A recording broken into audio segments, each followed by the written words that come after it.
ಅಧ್ಯಾಯ 17-24. ಭಗವಾನ್ ಶಿವನು ಪಾರ್ವತಿ ಹಾಗೂ ಪಾರ್ಷದರೊಂದಿಗೆ ಮಂದರಾಚಲಕ್ಕೆ ಹೋಗಿ ನೆಲೆಸುವುದು. ಶುಂಭ ನಿಶುಂಭರ ವಧೆಗಾಗಿ ಬ್ರಹ್ಮದೇವರ ಪ್ರಾರ್ಥನೆಯಂತೆ ಶಿವನು ಪಾರ್ವತಿಯನ್ನು ಕಾಳಿ ಎಂದು ಹೇಳಿ ರೇಗಿಸುವುದು ಮತ್ತು ಕಾಳಿಯು ಗೌರಿಯಾಗಲು ತಪಸ್ಸಿಗಾಗಿ ಹೋಗಲು ಅಪ್ಪಣೆ ಬೇಡುವುದು. ವಾಯುದೇವರು ಹೇಳುತ್ತಾರೆ, ಈ ಪ್ರಕಾರ ಮಹಾದೇವನಿಂದಲೇ ಸನಾತನ ಪರಾಶಕ್ತಿಯನ್ನು ಪಡೆದು ಪ್ರಜಾಪತಿ ಬ್ರಹ್ಮನು ಮೈಥುನಿ ಸೃಷ್ಟಿಯನ್ನು ಮಾಡುವ ಇಚ್ಛೆಯಿಂದ ಸ್ವತಃ ತಾನೇ ಅರ್ಧ ಶರೀರದಿಂದ ಅದ್ಭುತ ನಾರಿ ಮತ್ತು ಅರ್ಧ ಶರೀರದಿಂದ ಪುರುಷನಾದನು. ಅರ್ಧ ಶರೀರದಿಂದ ಪ್ರಕಟಳಾದವಳು ಶತರೂಪ ಆಗಿದ್ದಳು. ಬ್ರಹ್ಮದೇವರು ತನ್ನ ಅರ್ಧ ಶರೀರದಿಂದ ವಿರಾಟ್ನನ್ನು ಉತ್ಪನ್ನ ಮಾಡಿದನು. ಆ ವಿರಾಟ್ ಪುರುಷನೇ ಸ್ವಯಂಭುವ ಮನು ಆದನು. ದೇವಿ ಶತರೂಪೆಯು ಅತ್ಯಂತ ದುಷ್ಕರ ತಪಸ್ಸನ್ನು ಮಾಡಿ ಬೆಳಗುವ ಕೀರ್ತಿಯುಳ್ಳ ಮನುವನ್ನೇ ಪತಿರೂಪದಲ್ಲಿ ಪಡೆದುಕೊಂಡಳು. ಅನಂತರ ಮನುವಿನ ವಂಶ ಹಾಗೂ ದಕ್ಷಯಜ್ಞ ವಿಧ್ವಂಸ ಮೊದಲಾದ ಪ್ರಸಂಗಗಳನ್ನು ತಿಳಿಸಿ ವಾಯುದೇವರು ಭಗವಾನ್ ಶಂಕರನು ದಕ್ಷ ಹಾಗೂ ದೇವತೆಗಳ ಅಪರಾಧಗಳನ್ನು ಕ್ಷಮಿಸಿದನು ಎಂದೂ ತಿಳಿಸಿದನು. ಬಳಿಕ ಋಷಿಗಳು ಕೇಳಿದರು, ಪ್ರಭೋ, ತನ್ನ ಗಣಗಳು ಮತ್ತು ದೇವಿಯೊಂದಿಗೆ ಅಂತರ್ಧಾನನಾಗಿ ಭಗವಾನ್ ಶಿವನು ಎಲ್ಲಿಗೆ ಹೋದನು, ಎಲ್ಲಿದ್ದನು ಮತ್ತು ಏನು ಮಾಡಿದನು? ವಾಯುದೇವರು ಹೇಳಿದರು, ಮಹರ್ಷಿಗಳೇ, ಪರ್ವತಗಳಲ್ಲಿ ಶ್ರೇಷ್ಠವೂ ವಿಚಿತ್ರ ಕಂದರಗಳಿಂದ ಸುಶೋಭಿತವೂ ಆದ ಪರಮ ಸುಂದರ ಮಂದರಾಚಲದಲ್ಲೇ ತನ್ನ ತಪಸ್ಸಿನ ಪ್ರಭಾವದಿಂದ ದೇವಾದಿದೇವ ಮಹಾದೇವನ ಪ್ರಿಯ ನಿವಾಸವಾಯಿತು.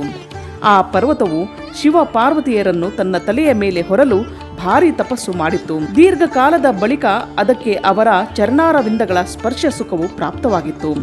ಆ ಪರ್ವತದ ಸೌಂದರ್ಯದ ವಿಸ್ತಾರ ಪೂರ್ವಕ ವರ್ಣನೆಯು ಸಾವಿರಾರು ಮುಖಗಳಿಂದ 100 ಕೋಟಿ ವರ್ಷ ಮಾಡಿದರೂ ಪೂರ್ಣವಾಗಿ ಆಗಲಾರದು. ಅದರ ಮುಂದೆ ಸಮಸ್ತ ಪರ್ವತಗಳ ಸೌಂದರ್ಯವೂ ತುಚ್ಛವಾಗುತ್ತದೆ. ಅದಕ್ಕಾಗಿ ಮಹಾದೇವನು ದೇವಿಯ ಪ್ರಿಯವನ್ನು ಮಾಡುವ ಇಚ್ಛೆಯಿಂದ ಆ ಅತ್ಯಂತ ರಮಣೀಯ ಪರ್ವತವನ್ನು ತನ್ನ ಅಂತಃಪುರವನ್ನಾಗಿಸಿಕೊಂಡನು. ಈ ಸರ್ವಶ್ರೇಷ್ಠ ಪರ್ವತವನ್ನು ಸ್ಮರಿಸಿ ರೈಭ್ಯ ಆಶ್ರಮದ ಬಳಿಯಲ್ಲಿ ಸ್ಥಿತನಾದ ಅಂಬಿಕಾ ಸಹಿತ ಭಗವಾನ್ ತ್ರಿಲೋಚನನು ಅಲ್ಲಿಂದ ಅಂತರ್ಧಾನರಾಗಿ ಹೊರಟು ಹೋದರು. ಮಂದರಾಚಲದ ಉದ್ಯಾನಕ್ಕೆ ತಲುಪಿ ಅಲ್ಲಿಯ ರಮಣೀಯ ದಿವ್ಯ ಅಂತಃಪುರದಲ್ಲಿ ರಮಿಸತೊಡಗಿದರು. ಈ ಪ್ರಕಾರ ಸ್ವಲ್ಪ ಸಮಯ ಕಳೆದು ಹೋದಾಗ ಮತ್ತು ಬ್ರಹ್ಮದೇವರ ಮೈಥುನಿ ಸೃಷ್ಟಿಯ ಮೂಲಕ ಪ್ರಜೆಗಳು ಬೆಳೆಯತೊಡಗಿದಾಗ ಶುಂಭ ಮತ್ತು ನಿಶುಂಭರೆಂಬ ಇಬ್ಬರು ದೈತ್ಯ ಸಹೋದರರು ಉತ್ಪನ್ನರಾದರು. ಅವರ ತಪೋಬಲದಿಂದ ಪ್ರಭಾವಿತರಾದ ಪರಮೇಷ್ಠಿ ಬ್ರಹ್ಮದೇವರು ಅವರಿಬ್ಬರಿಗೂ ಈ ಜಗತ್ತಿನಲ್ಲಿ ಯಾವುದೇ ಪುರುಷನಿಂದ ನೀವು ಸಾಯಲಾರಿರಿ ಎಂಬ ವರವನ್ನು ಕೊಟ್ಟಿದ್ದರು. ಸಹೋದರರಿಬ್ಬರೂ ಬ್ರಹ್ಮದೇವರಲ್ಲಿ ಪಾರ್ವತೀ ದೇವಿಯ ಅಂಶದಿಂದ ಉತ್ಪನ್ನಳಾದ ಅಯೋನಿಜ ಕನ್ಯೆಯು ಪುರುಷರ ಸ್ಪರ್ಶ ಮತ್ತು ರತಿಯನ್ನು ಪಡೆಯದೆ ಅಲಂಘ್ಯ ಪರಾಕ್ರಮದಿಂದ ಸಂಪನ್ನಳಾಗಿದ್ದು, ಆಕೆಯ ಕುರಿತು ಕಾಮಭಾವನೆಯಿಂದ ಪೀಡಿತರಾದ ನಾವು ಯುದ್ಧದಲ್ಲಿ ಆಕೆಯ ಕೈಯಲ್ಲಿ ಸಾಯುವಂತಾಗಲಿ ಎಂದು ಪ್ರಾರ್ಥಿಸಿದರು.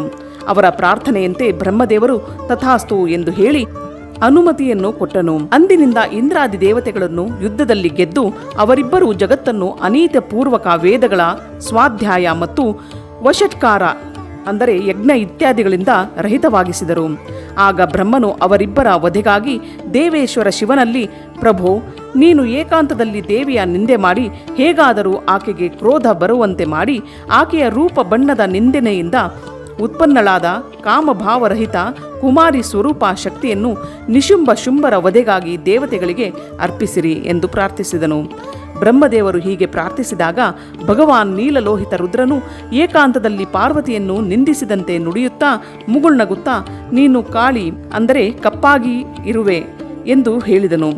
ಆಗ ಸುಂದರ ವರ್ಣವುಳ್ಳ ಪಾರ್ವತಿಯು ತನ್ನ ಶ್ಯಾಮಲ ವರ್ಣದ ಕಾರಣ ಆಕ್ಷೇಪಕ್ಕೆ ಗುರಿಯಾಗಿ ಕುಪಿತಳಾದಳು ಮತ್ತು ಮುಗುಳ್ನಗುತ್ತಾ ಪತಿಯಲ್ಲಿ ಸಮಾಧಾನವಿಲ್ಲದ ವಾಣಿಯಿಂದ ಇಂತೆಂದಳು.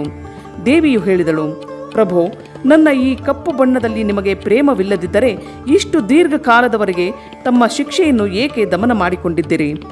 ಯಾವುದೇ ಸ್ತ್ರೀಯು ಎಷ್ಟೇ ಸರ್ವಾಂಗ ಸುಂದರಳಾಗಿದ್ದರೂ ಪತಿಯ ಅನುರಾಗ ಅವಳ ಮೇಲೆ ಇಲ್ಲದಿದ್ದರೆ ಇತರ ಸಮಸ್ತ ಗುಣಗಳೊಡನೆ ಆಕೆಯ ಜನ್ಮವು ವ್ಯರ್ಥವಾಗುತ್ತದೆ. ಸ್ತ್ರೀಯರ ಸೃಷ್ಟಿಯು ಪತಿಯ ಭೋಗದ ಪ್ರಧಾನ ಅಂಗವಾಗಿದೆ.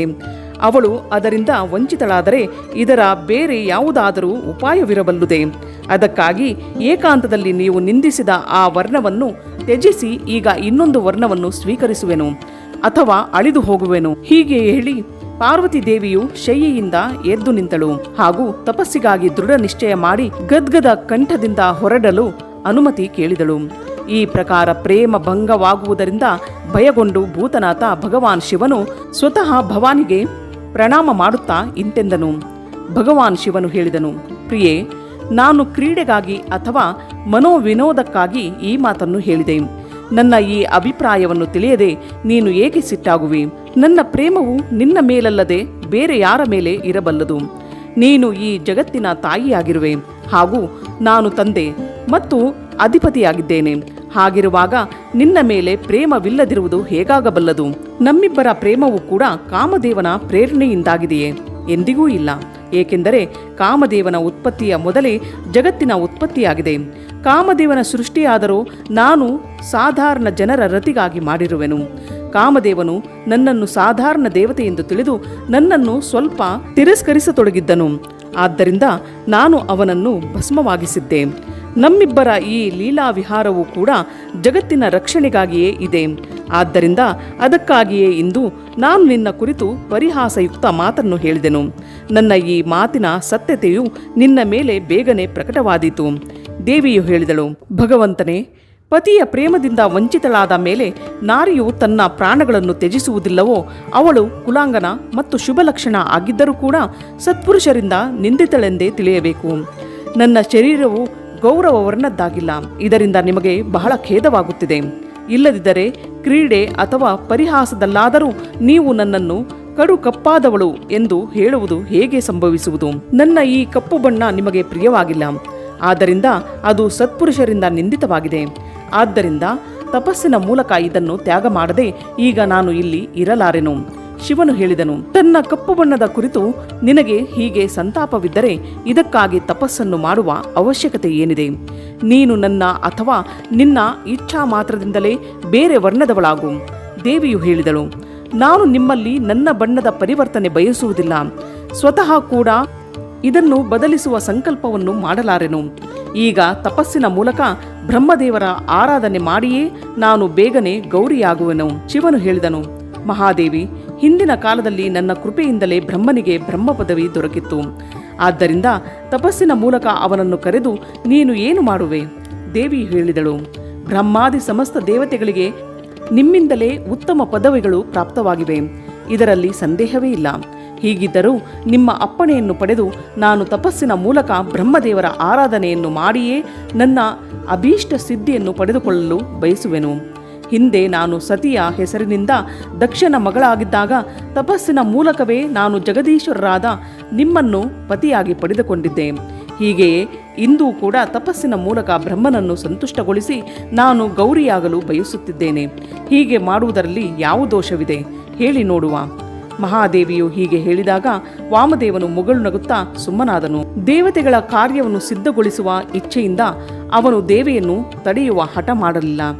ಇಲ್ಲಿಗೆ ಅಧ್ಯಾಯ 17-24 ಸಂಪೂರ್ಣವಾಯಿತು.